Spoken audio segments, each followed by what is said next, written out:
நன்றி சொல்கிறேன்.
இதுவரையில் வெட்கப்பட்டதில்லை,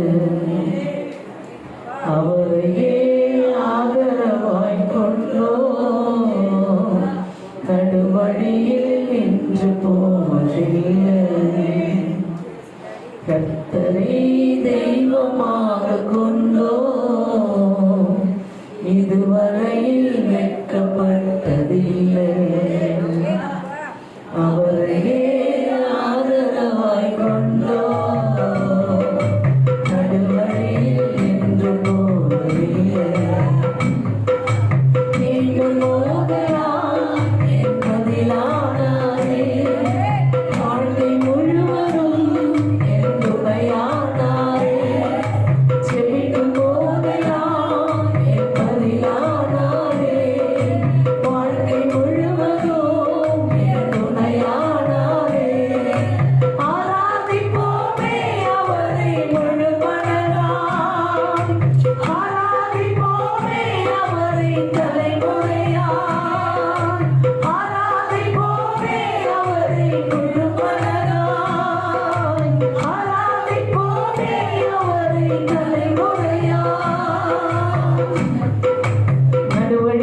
என் ஆண்டவராகிய தேவன் என்னோடு கூட இருந்தார். ஒரு நாள் நான் போக வேண்டிய இடத்துக்கு என்னை கொண்டு போய் சேர்ப்பாரே அல்லாமல் நடுவழியிலே நீ விட்டு விடுகிறவர் அல்ல, நடுவழியிலே கைவிடுகிறவர் அல்ல. என் ஆண்டவராகிய தேவன் நட்ட நிழலை விட்டு போகிற தெய்வம் இல்லை. தீபாலமோ ஷரபரமதிபி ஞானமரபலமோ கரபலமா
இல்லைன்னு நினைக்கிறீங்களா? ஆண்டவர் சொல்ற, நான் உனக்கு புகழிடும், நான் உனக்கு புகழிடும், நான் உனக்கு அரண், நான் உனக்கு கோட்டை. இந்த காலை வேளையில கர்த்தரை நம்பி அவருடைய நாமத்தை நம்பி வந்திருக்கிற நாம் ஒவ்வொருவருக்கும்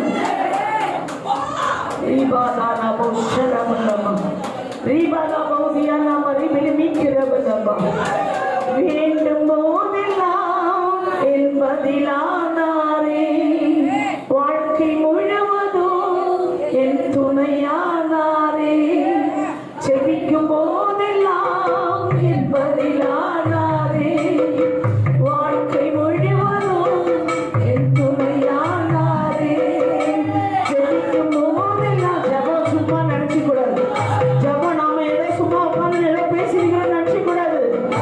ஜெபிக்கும் போதெல்லாம் என்பதிலானாரே, வாழ்க்கை முழுவதும் என் துணையானாரே, ஆராதிப்போமே அவரை முழு மனதாய், ஆராதிப்போமே அவரை தலைமுறையாய், ஆராதிப்போமே அவரை முழு மனதாய், ஆராதிப்போமே அவரை தலைமுறையாய். கர்த்தரை தெய்வமாக கொண்டோம், இதுவரையில் வெட்கப்பட்டதில்லை, அவரையே ஆதரவாய் கொண்டோம், அது வழியில் நின்று போவதில்லை. ஹல்லேலூயா, ஹல்லேலூயா, ஹல்லேலூயா. காலை வேளையில கூட பரிசுத்த ஆவியானவர் நம்ம மத்தியில் இருக்கிறார். நம்முடைய அன்பின் ஊழியக்காரரை மறைத்து கர்த்தர் நம்மோடு பேசுவார். நம்ம எல்லாரும் கரங்களை தட்டி கர்த்தருடைய நாமத்தை நமஸ்காரம். Hallelujah. Hallelujah. Hallelujah. தேவனுக்கு பிரியமானவர்கள் நாளை இருக்காங்க. நமக்கு வாய்ப்பு செய்திருக்கின்றார். இந்த 4வது மாதத்தின் முதல் நாளிலே முதலாவது ஆராதனையில் நாம் ஒவ்வொருவரும் கலந்து கொள்ளும்படியாக அவர்தான் நம்மை அழைத்திருக்கிறார். அழைத்தவர் நல்லவர், வல்லவர், போதுமானவர், ஜீவனுள்ள தேவன் நம் மத்தியிலும் அசைவாடுகிறார். நம்மையும் காண்கிற தேவன், நம்மை நடத்துகிற தேவன் மட்டும் நடத்தினார், இனியும் நடத்துவார், தாங்குவார், பலப்படுத்துவார், ரட்சிப்பார், நம் ஒவ்வொருவரையும் ஆசீர்வதிப்பார், தொடர்ந்து நடத்துவார். நம் தேவனாகிய கர்த்தர் நம் யாவருக்கும் நிச்சயம் முடிவு உண்டு. ஒரு நம்பிக்கை வீண் போகாது. நாம் அவரை நம்பி வந்திருக்கின்றோம். ஆதலால் நம் ஒவ்வொருடைய நம்பிக்கையும் தேவனை சார்ந்ததாக இருக்கிறது. நாம் ஒவ்வொருவரும் அவரை சார்ந்து கொண்டு இருக்கின்றபடியினால் நிச்சயம் நமக்கு முடிவு உண்டு. என்ன முடிவு? அநேக வறுமையிலிருந்து, தீமையிலிருந்து, உபத்திரவத்திலிருந்து, பிசாசின் பிடிவிலிருந்து நமக்கு முடிவு உண்டு. ஆசீர்வாதம் அவரால் நம்மை பின்தொடர்ந்து கொண்டே இருக்கும். மனக்கண்களில் உம்மை காண்கின்றோ, எங்கள் மண்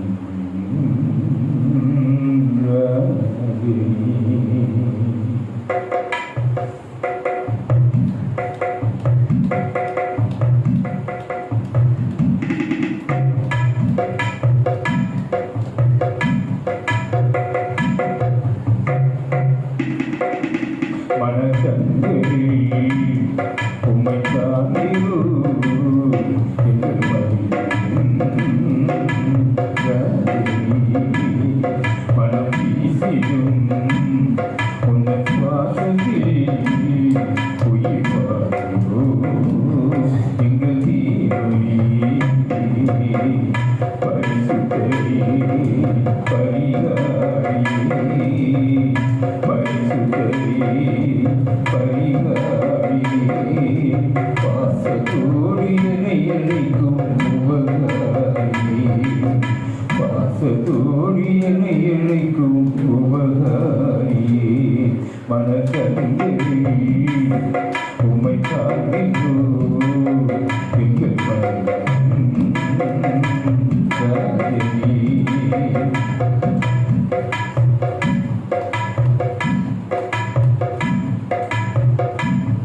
வழிமாறும் உலகில் வழிநடத்தி செல்கிறீர் எம்முடன் நிழலாய் நீ வருகிறீர்.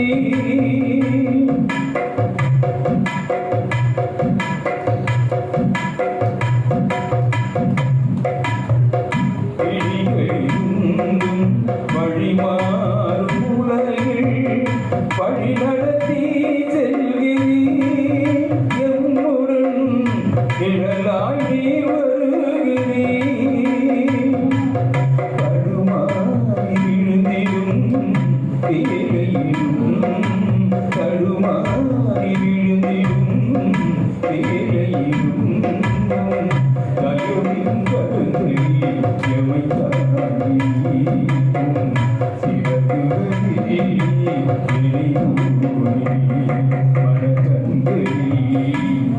உமை காண்பியோ எங்கள்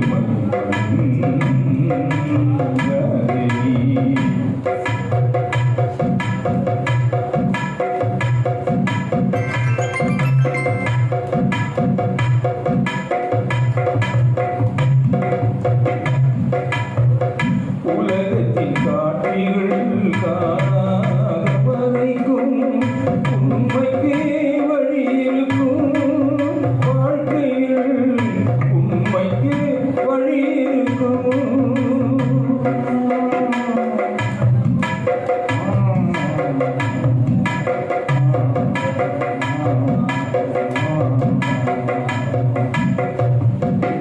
உலகத்தின் காட்சிகள் காணாத வரைக்கும் உண்மைக்கே வழி இருக்கும் வாழ்க்கையில் உண்மைக்கே வழி இருக்கும். உள்ளத்தின் சிந்தனை மாறாத வரைக்கும் உள்ளத்தின் சிந்தனை மாறாத வரைக்கும் உத்தமம் நிலைத்திருக்கும் இயேசுவின் அன்பும் கிடைக்கும். மனுஷங்களே உம்மை சார்ந்திரோ எங்கள்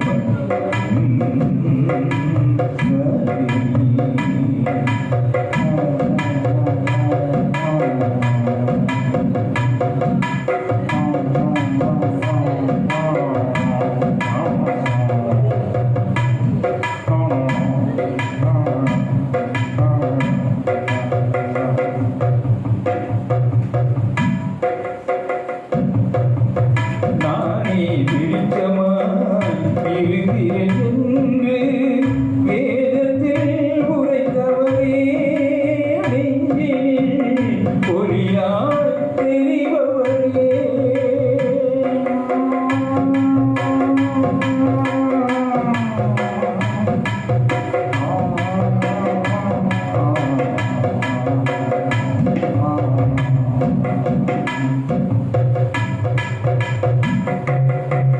நானே வெளிச்சமாய் இருக்கிறேன் என்று வேதத்தில் உரைத்தவரே நெஞ்சினில் ஒளியாய் தெரிபவரே.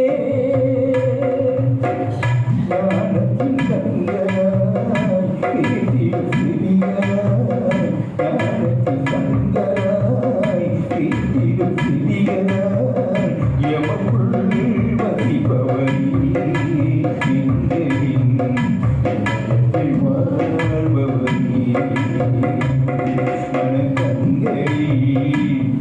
உமை காண்கிறோ எங்கள்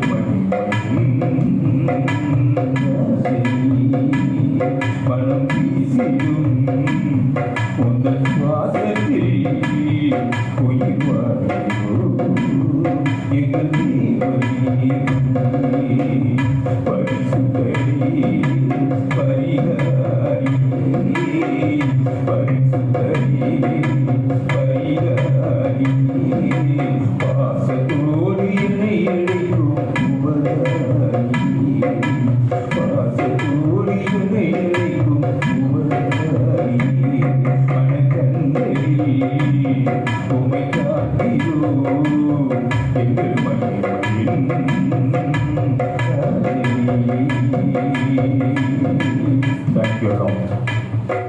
நாளிலும் தேவனாகிய கர்த்தர் நமக்கு சொல்லு புத்திமதியும் நீதிமொழி 5:21.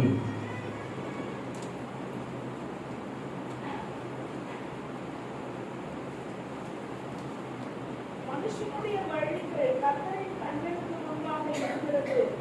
அவனுடைய வழிகள் எல்லாவற்றையும் அவர் சீர்தூக்கி பார்க்கிறார். நாம் ஒவ்வொருவரும் சிந்திக்க வேண்டிய காரியம், எல்லோருடைய வழிகளும், உலகத்தில் எல்லோருடைய வழிகளும், அவருடைய வழிபோக்கு, நினைவுகள் எல்லாவற்றையும் குறித்து தேவன் நம்முடைய சபையிலே நம் அனைவருக்கும் பொதுவாய் சொல்லுகின்ற அந்த வார்த்தை நாம் சிந்திக்க வேண்டும். தேவனாகிய கர்த்தர் எதை குறித்து நம்மிடத்திலே அவர் பேசுகிறார்?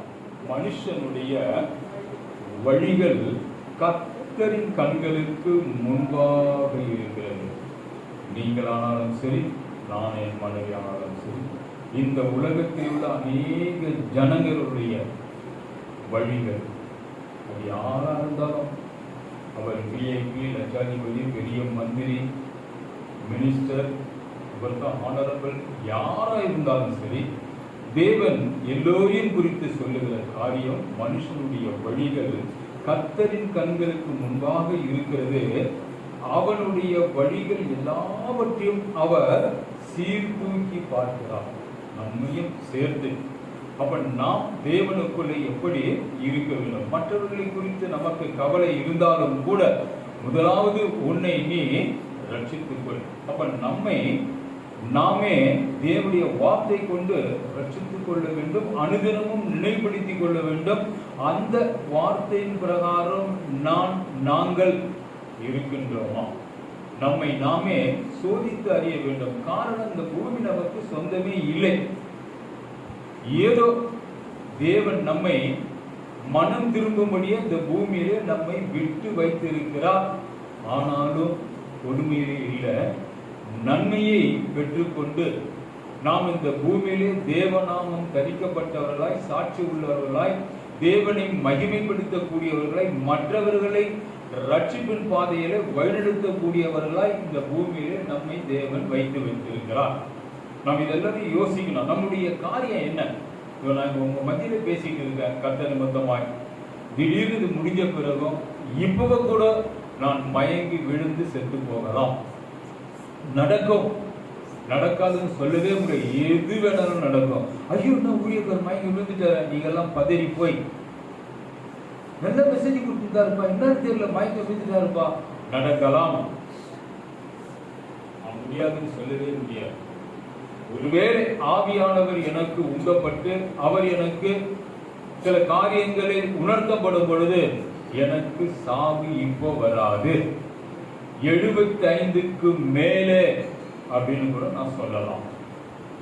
தேவனுடைய அந்த வெளிப்பாடு குறித்து, அவர் எனக்கு வாக்குத்தத்தம் பண்ணதை குறித்து தைரியமா சொல்ல முடியும். நான் இந்த வயசுக்கு மேல, ஒரு 77க்கு மேல நான் மரிக்க போகிறேன். யோசித்து பாருங்க. அப்ப தேவனுடைய உண்மையால்தான் அதை அறிந்து கொள்ள முடியுமே தவிர மற்ற யாருக்குமே நாம் எப்போதும் மரிப்போம் நமக்கே தெரியாது. அப்ப அப்படி இருக்கும்போது நம்ம என்ன செய்யணும்? தேவன் சொல்ற வார்த்தையை நீங்களும் நாங்களும் கேட்டு நடந்தாதான் தேவனுடைய அனுகிரகம் நம்மோடு கூட இருக்கும். அடுத்த வார்த்தைக்கு பிரைஸ் தி லார்ட். 1 நான் சொல்றதுலாம் நீதிமொழியே 1:10.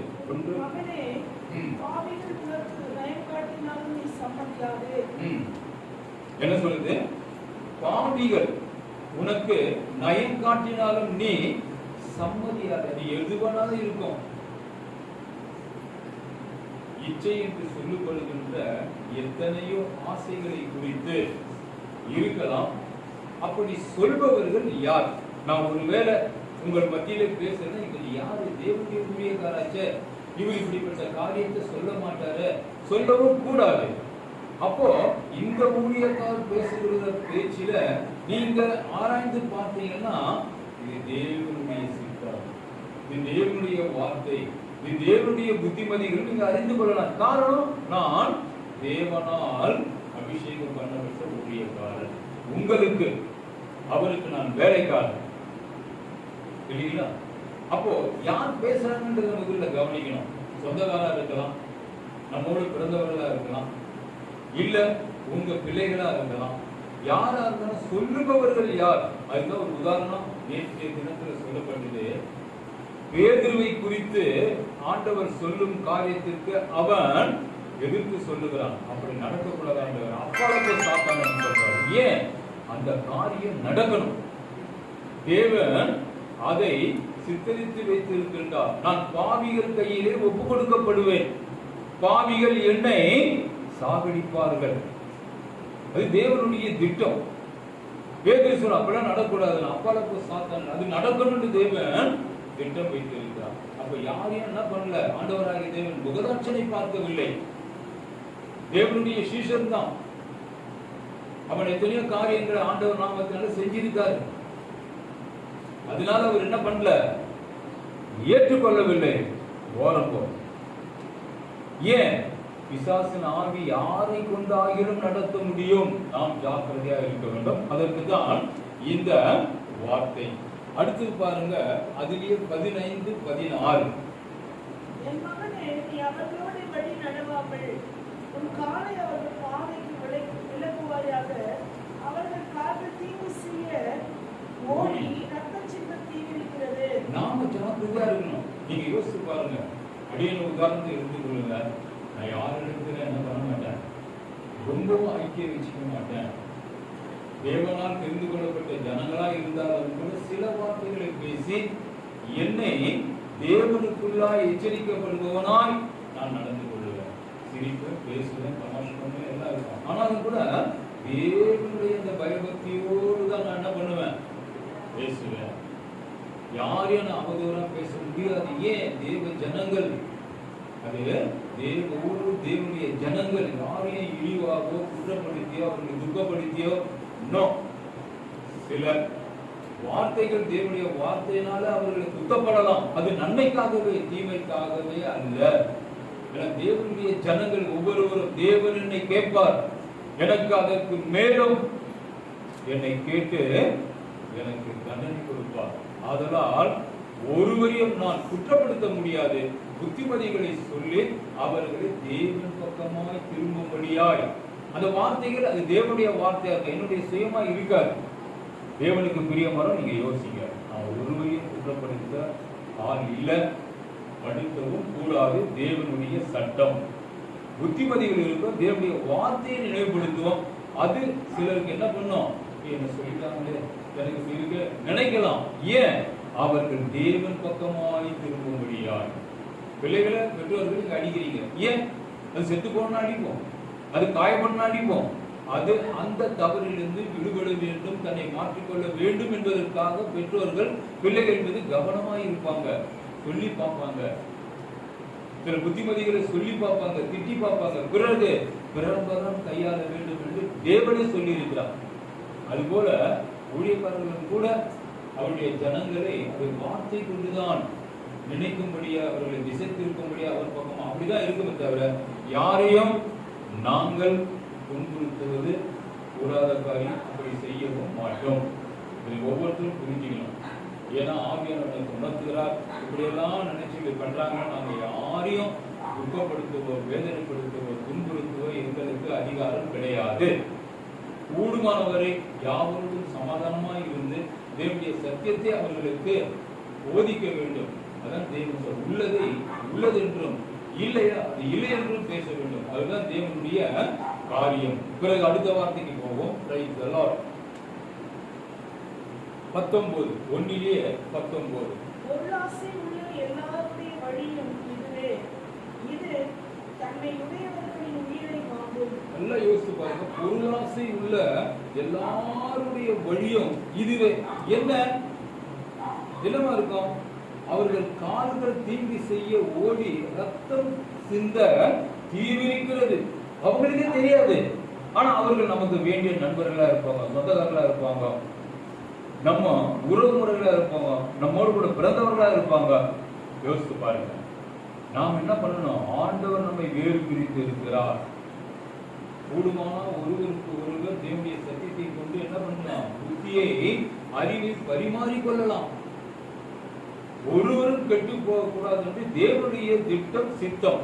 அப்ப நம்ம ஒவ்வொருவரும் என்ன பண்ணோம்? கிறிஸ்துவுக்குள் தான் வழிநடத்த பார்க்கணுமே தவிர நம்ம அங்க இருக்கணும் வருவாங்க நான் சிரிச்சுட்டு இருக்கேன் நான் வேலை கொடுத்தாலும் நன்றிங்க கர்த்தருடைய ஆசீர்வாதம் அதுக்கு இல்லைங்க. கர்த்தருடைய சித்தத்திற்கு நாம செய்யணும்.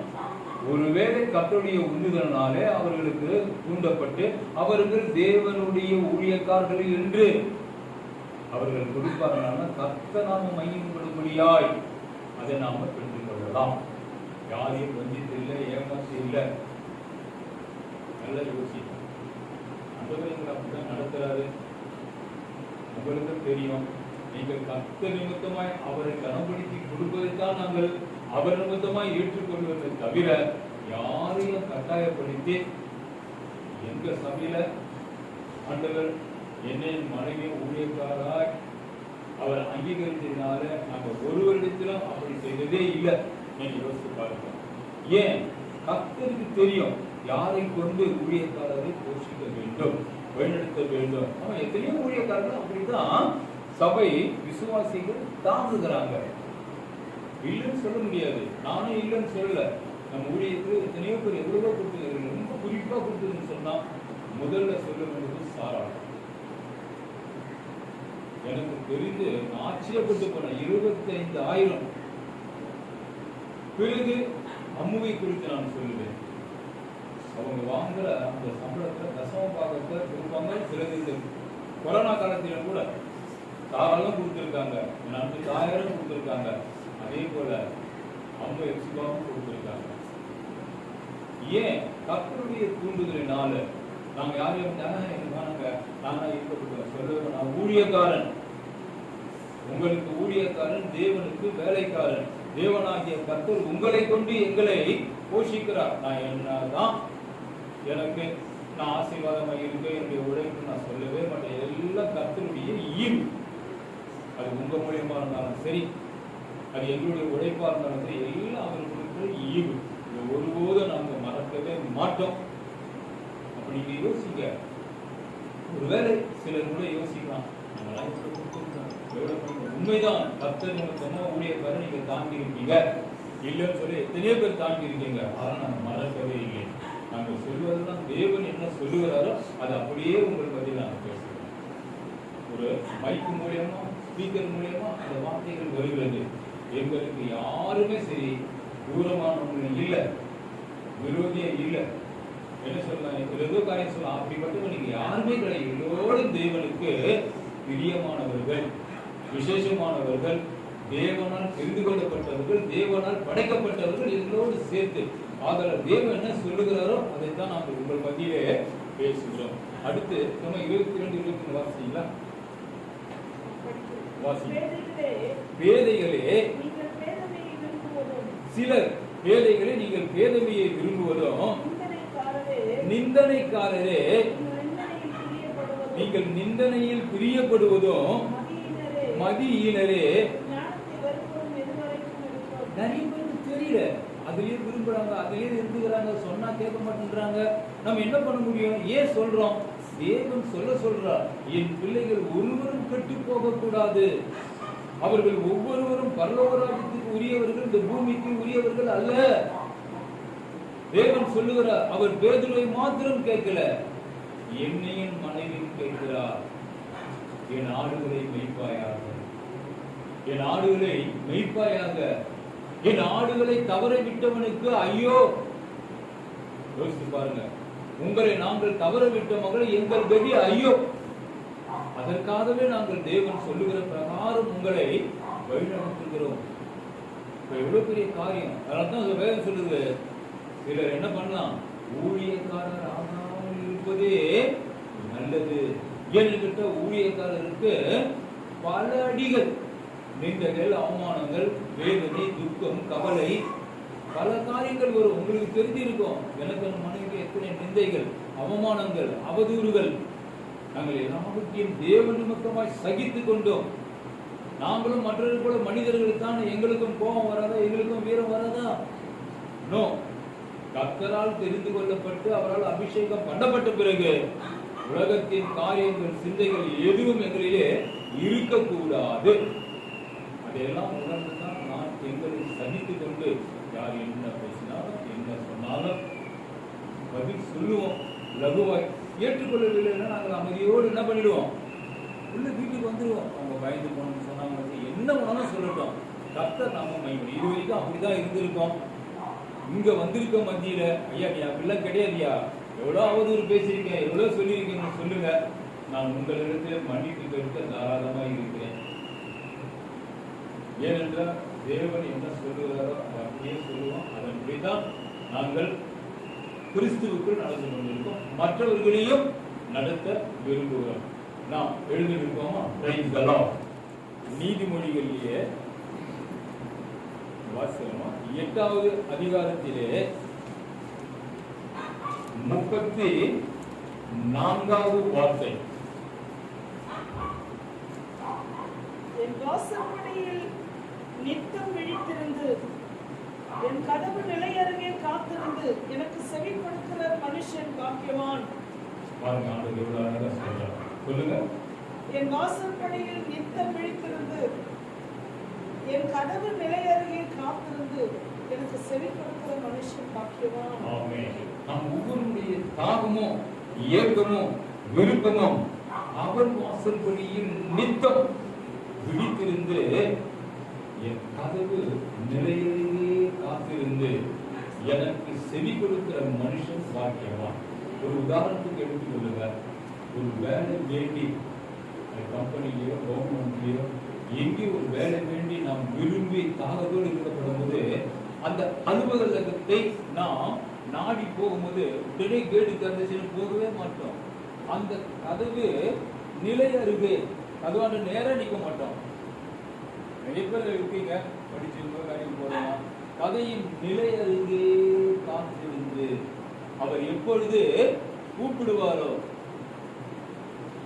அதுக்காக அப்படியே காத்திருப்பாங்க. தன்னை அப்படியே ஒடுக்கி பரிதாபத்திலே அவர் கண்களிலே இறக்கம் கிடைக்கும் வரைக்கும் அப்படியே காத்திருப்பாங்க. ஆனா அப்படி இருந்திருக்க.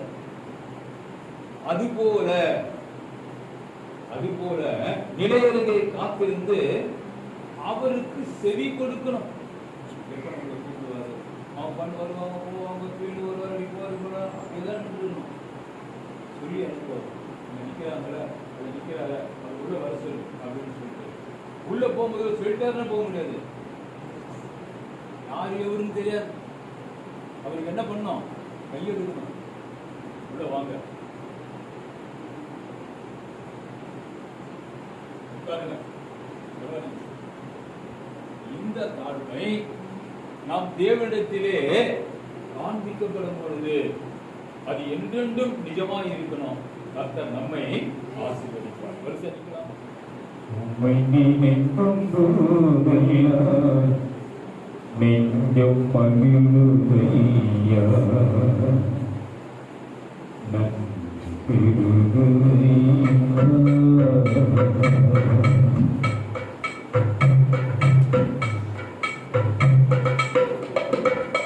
உம்மை நினைக்கும் போதெல்லாம் நெஞ்சம் மகிழுதையா,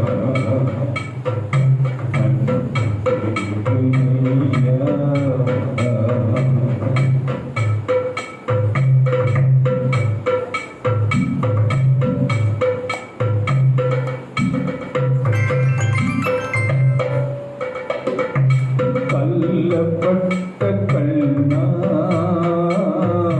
எழுந்திருந்தீரே,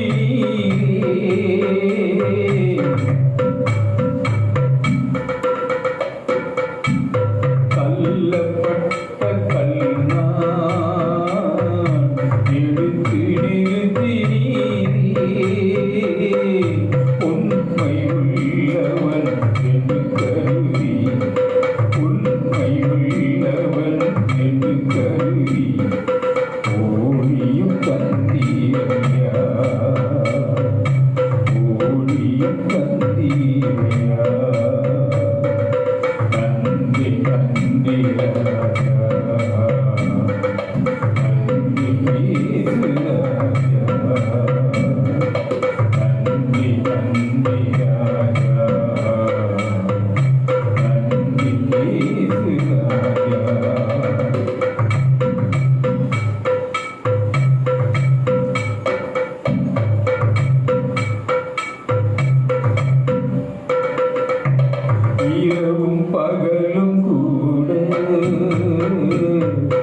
இருந்து நடத்துகின்றீ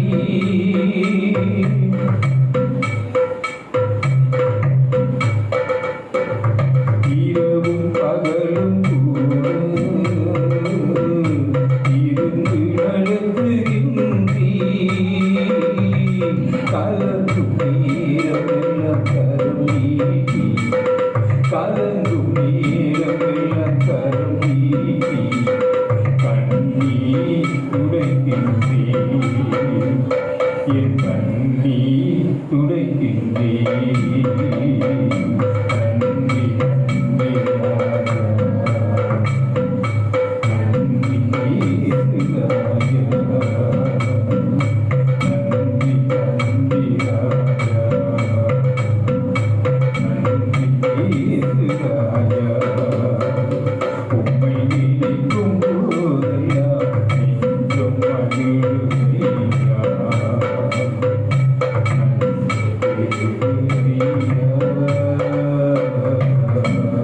Praise the Lord. அன்பினால் ஒரு ஸ்தோத்திரிக்கிறோம் தெரிவிக்கிறோம். இந்த காலை வேளையிலும் 9ஆம் தேதி 4ஆம் மாதத்திலே உம்முடைய சமூகத்திலே வீட்டிருக்கக்கூடியாய் எங்களை அழைத்தீரே, நன்றி செலுத்துகிறேன் அப்பா. இந்த வார்த்தைகளுக்கு நன்றி, பூமிகளுக்கு நன்றி, கிருபைக்கு நன்றி, தயவுக்கு நன்றி, பாதுகாப்புக்காக நன்றி, ஆசீர்வாதங்களுக்காக நன்றி அப்பா. எங்கள் யாவரையும் தொடர்ந்து உமக்குள் நிறுத்தி எங்களை வழிநடத்தி நீங்கள் தேவைகளை நன்றி. இந்த நாளிலும் அன்பு பிள்ளைகள் உண்மை கனப்படுத்தி கொடுத்த அன்பின் நாளிகை ஏற்றுக்கொள்ளும். இதை நிமித்தமும் நன்மையை, சுகத்தை, பலத்தை, ஆரோக்கியத்தை பெற்றுக்கொள்ளட்டும். அங்கீகையும் ஆசீர்வாதம் யாவையும் காத்து உத்தரவினால் மூடிமறைத்துக் கொள்ளும். இதோ எல்லா விதி கன யாவும் ஒருவருக்கே செலுத்துகிறோம். ஏற்றுக்கொள்ளும் எங்கள் ஜீவனுள்ள நல்ல பிதாவே. ஆமென் ஆமென் ஆமென். என் ஆத்மாவே கர்த்தரை ஸ்தோத்திரி, என் முழுவதுமே அவர் பரிசுத்த நாமத்தை ஸ்தோத்திரி. என் ஆத்மாவே கர்த்தரை ஸ்தோத்திரி, அவர் செய்த சகல உபகாரங்களையும் மறவாதே. ஆமென். நம்முடைய கர்த்தராகிய இயேசு கிறிஸ்துவின் கிருபையும் பிதாவுடைய அன்பும் பரிசுத்த ஆவியானவருடைய அன்பின் ஐக்கியமும் என்றும் என்றும் கூடி வந்திருக்கின்ற அனைவரோடும் என்றென்றும் இருப்பதாக. ஆமென். ஹல்லேலூயா ஹல்லேலூயா ஹல்லேலூயா. தேவனுக்கு பிரியமான கர்த்தராமே உங்கள் ஒவ்வொருவரையும் திடப்படுத்தி பலப்படுத்தி பாதுகாத்து ரட்சித்து ஆசீர்வதிப்பாராக. கர்த்தருக்கே மகிமை உண்டாவதாக. ஜெபிச்சு வரலாம். Praise God. கர்த்தரை ஆசீர்வதிப்பாராக.